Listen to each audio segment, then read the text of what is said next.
Welcome to Cat Energy Work. We're looking at a detailed view of building the green cat plushies that I spent a couple months on in spring of 2024. This is a step-by-step that's a little more detailed than what I've posted in my art show before. This bit here, you can see that I'm reclaiming fabric. This is a lot of what I do for these. I'll take clothing and pull it apart and iron it and cut it into pieces so that I can use it. This fabric is more ideal for the weight sack, and you can see that that's what I'm cutting out now. Other fabrics are more, like this one, are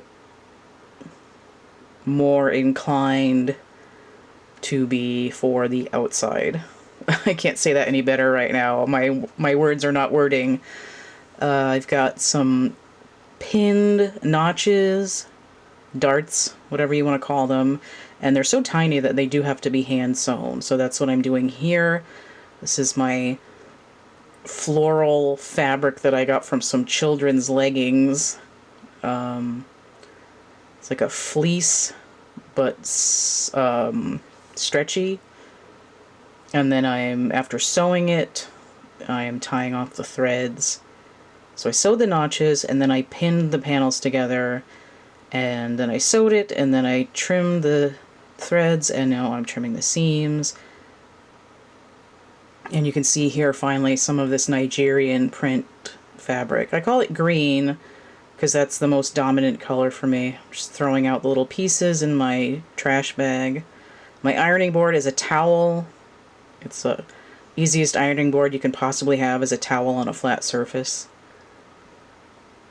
So I call it Nigerian green, but it's a combination of green and yellow and blue and black.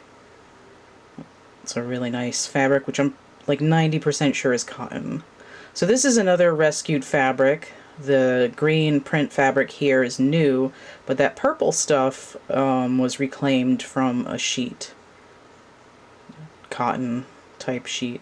So turning it inside out can be a painstaking process because the parts are so small. You see I had to get a little inventive with the legs here, the legs and arms, in terms of turning them right side out. And it just takes a while. You have to be patient. You don't want to rip the fabric. Paintbrushes are helpful for this kind of process. And then the ironing. There's a lot more ironing than actual sewing on the machine. It's mostly pinning and ironing and turning things inside out. The exciting part of sewing the thigh flat here, and then the elbows, and the little ears. I got the old big ass box of polyfill batting. I'm just going to stuff some of that in a plastic bag, just so I have a little bit at a time. So I found out that the sheetrock screw worked great for grabbing the stuffing and shoving it down into the little leg and arm tubes. It worked like a charm. So now the painstaking task of pinning the head together. So this is like the second round of pinning, and it seems to, you can see it taking shape. So as it gets more put together, the pinning takes longer and the sewing takes less time, and then all of a sudden it's a body. So I think pinning the ears on takes a good 20 minutes, but you can see that I fast forwarded through it quite a bit.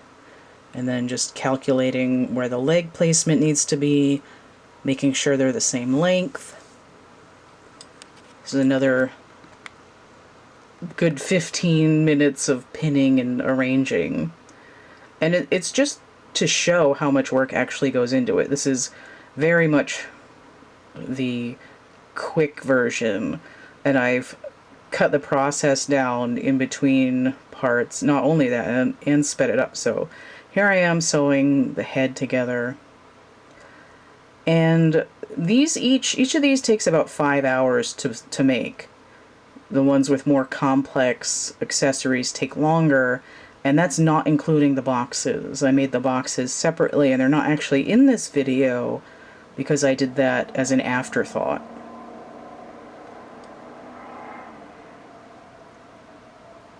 So just a little bit to stitch the arms on here. Have to be careful with where the stuffing is so I don't break the needle as often as I could.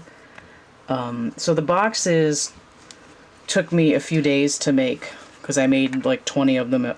Actually, I made almost 30 of them at once. You know, cutting down parts of other boxes, and then I decided to decorate the ones that weren't already decorated. So some of the boxes are made out of mat board panels I had painted on one side a good 20 years ago, and other ones were, you know, just plain cardboard boxes. So the plain ones I took some other art type papers and glued them onto the outside. So they each have a little box that they're in, tied in there with a nice about 1/2 inch wide ribbon, and the box is sort of decorated. So the cats are all variable because the pattern changes depending on where you're cutting the pieces from. The boxes are all different, and even ones that have the quote same accessories, which is not that many so far, because I've come up with a lot of different spiritual work type accessories. So those are all different too. So we got the head stitched together, and we've got more trimming and tying and ironing through this section here. And you can see that I've got some orange thread going here now. This is because I also sort of recycled or used up a bunch of older threads. So some of that is that I was given a bunch of threads, so I used up the black thread first. It was like 3, at least, partial spools of that. And then I used up the navy blue, and then I went to the orange, and then the yellow. You know, because they're left over from other projects. And it makes no sense to buy new thread when I have thread that is a reasonable match. And it's somewhat convenient too, because this one has a bunch of colors in it, so I can play around with that a little bit. I think for some of the other ones, if I get into the light purple material before I get to buying new thread, that they might be sewn up with some gray thread, just because it's about the same value.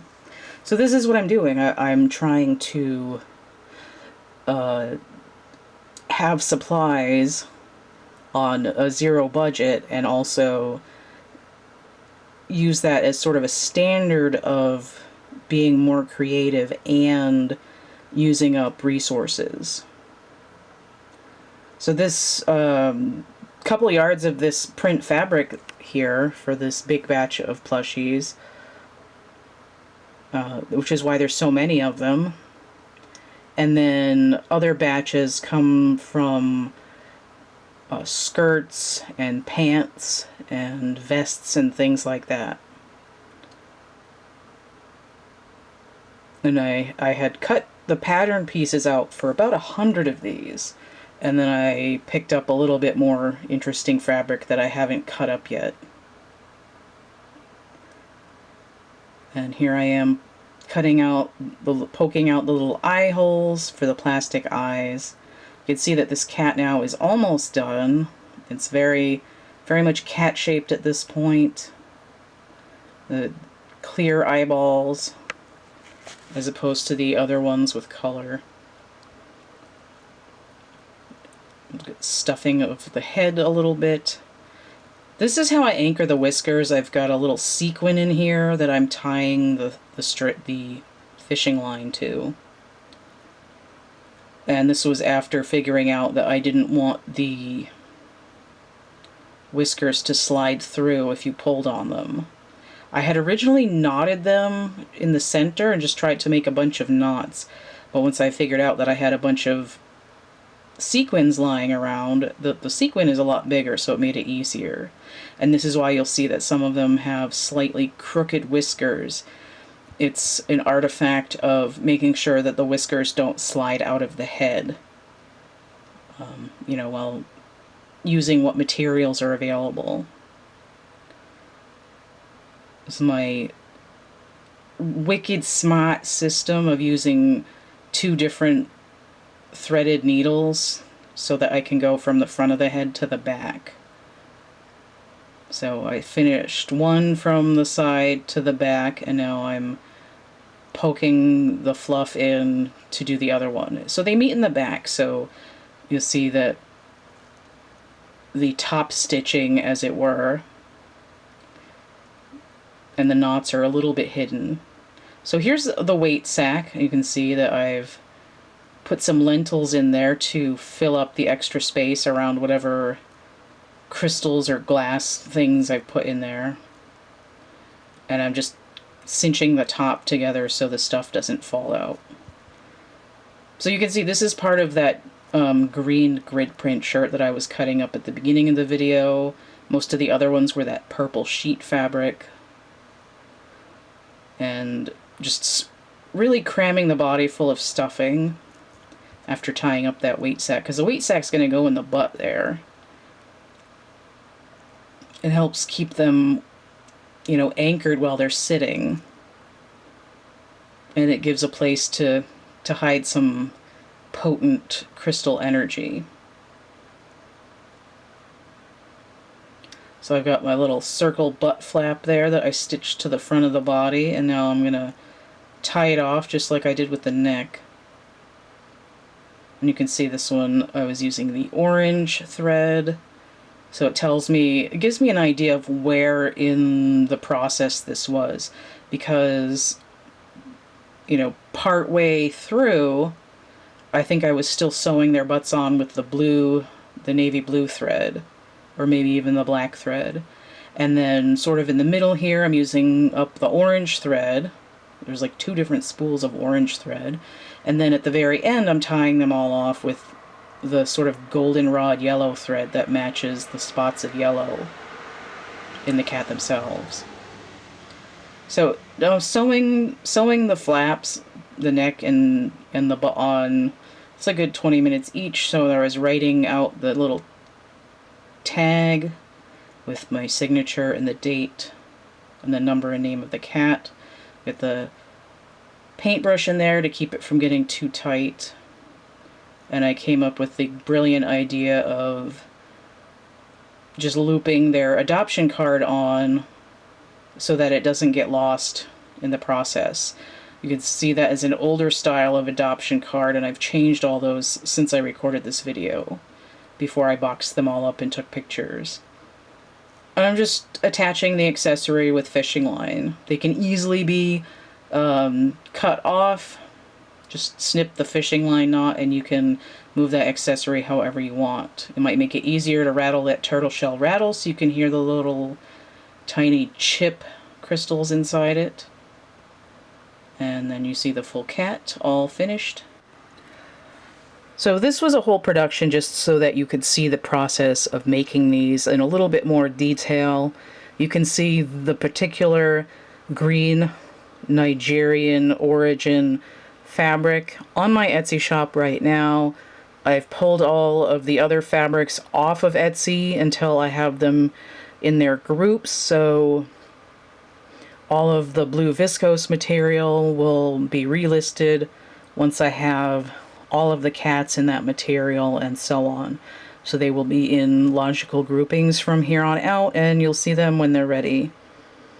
And as I've been saying this, I've just been flashing some pictures on the screen of various cats so you can find them by name, pick the accessory. They all have different little eye colors and all of that. So stay groovy and we'll see you later. Bye. Etsy.com/CATtheMinion. Thank you for spending time with me at Cat Energy Work. If you'd like to continue hanging out and supporting me, you can check out all my contact points at linktr.ee/CATtheMinion. You can also check out my new website, CATtheMinion.com, where I'll be posting blogs. I've got some merch, and we'll be continuing to work on that as we roll forward. If you want to get a tarot reading, you can get it through my website or hit me up anywhere you can contact me with Venmo, Cash App, or PayPal. Those are also great places to donate if you found any of my videos helpful, entertaining, or interesting. At this time, you can find real artworks that I've made on Etsy. And again, thanks for stopping by.